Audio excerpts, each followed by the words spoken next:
like to congratulate you on the gala and the award ceremonies for 2024.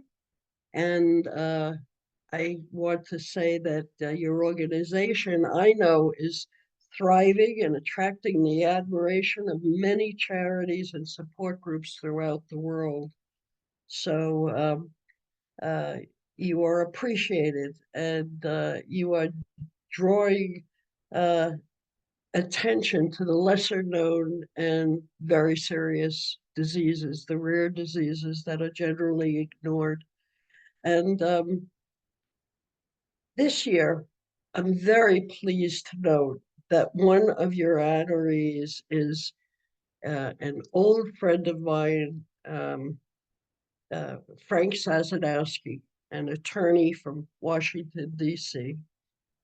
And I have known Frank for about 40 years, more or less.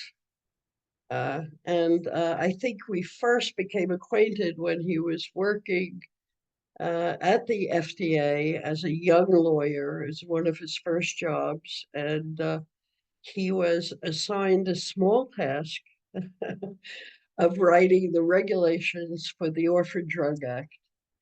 And since I was known as the person who got the Orphan Drug Act through Congress, that's how we became acquainted, because he would say, well, what did you mean by this?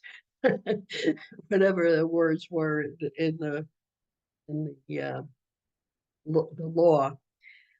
Um, so Frank and I became acquainted at that time, but primarily it was not because of his interest in the law, but because we both have sons with a rare disease called Tourette syndrome. And at the time, it is considered extremely rare, that there was hardly, there was, I remember one of the doctors in New York who was known as one of the most important researchers that ever looked at the disease. And he felt there wasn't even 100 patients in New York State um, that had Tourette syndrome. And today, only because of the publicity and putting Tourette syndrome in movies and books and so forth, it's become much better known. And even though people uh, think about the symptoms uh, as if everybody has every symptom, which they don't, uh, uh, it has made it a much more accepted disease. And after we met, and after Frank and I knew that we had sons with the disease, um, Frank devoted the rest of his career to helping pharmaceutical companies to develop new orphan drugs and to get the treatments through the FDA approval process so that it could get to pharmacy shelves. And that, as you probably know, is the most difficult part of the drug approval process. It's getting it through the regulatory agencies who have the responsibility for approving treatments that eventually can get to patients. So that brings me to the other two honorees tonight who have been working together for some time. Dr.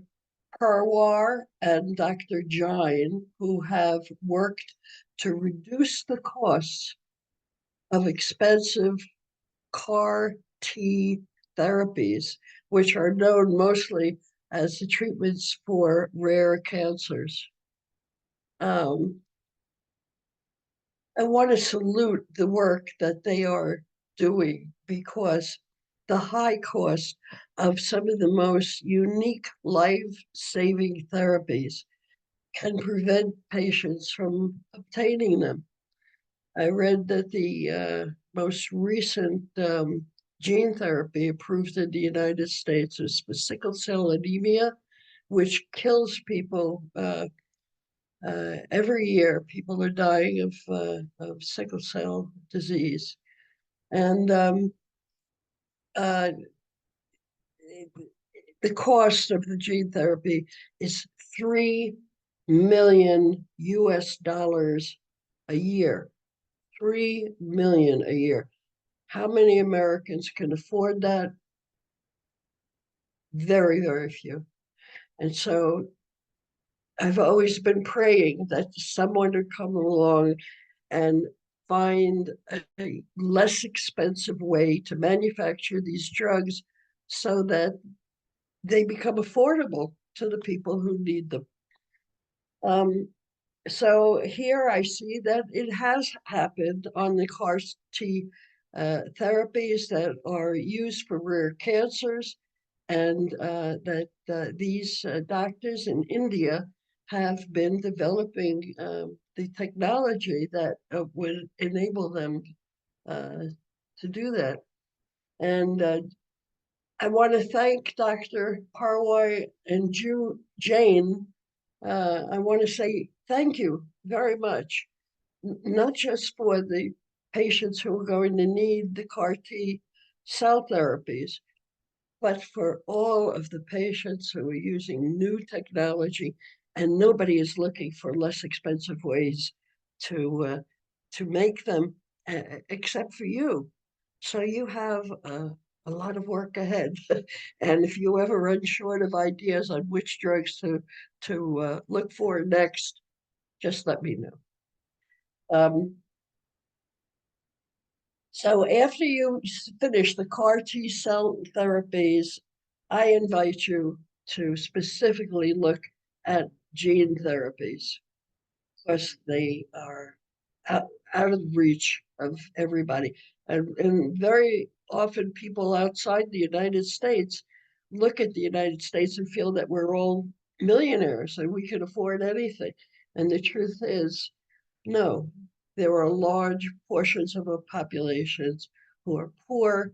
There are others who are just managing to hang on, but the first priority is their rent and the food for their children, etc. And so there are many people in the United States who cannot afford the most advanced forms of therapies that will cure or at least treat their children and their loved ones. The most expensive treatments in the world right now are for genetic disorders, hereditary disorders that are inherited from one generation to the next.